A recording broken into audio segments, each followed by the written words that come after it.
আজ হচ্ছে মাটির চুলায় রান্না করতেছি। পেঁপে দিয়ে একটু মুরগির মাংস রান্না করব। একটা আলু দিয়ে নিচ্ছি সাথে, আর হচ্ছে ভাত চড়িয়ে দিচ্ছি, বলক উঠে গেছে।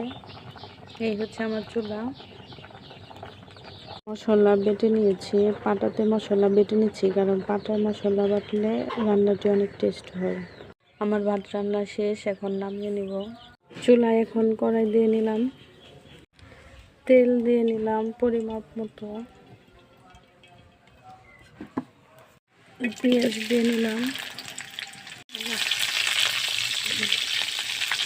এলাচ দারচিনি বাটা মশলা দিয়ে নিলাম, এলাচ দারচিনি বাটা মশলা দিয়ে নিলাম, পরিমাপ মতো লবণ দিয়ে নিলাম,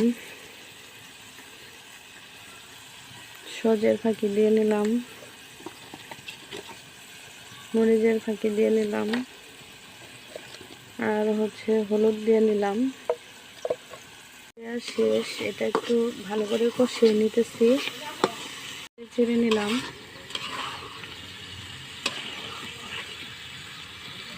আমার রান্নাটি শেষ এখন।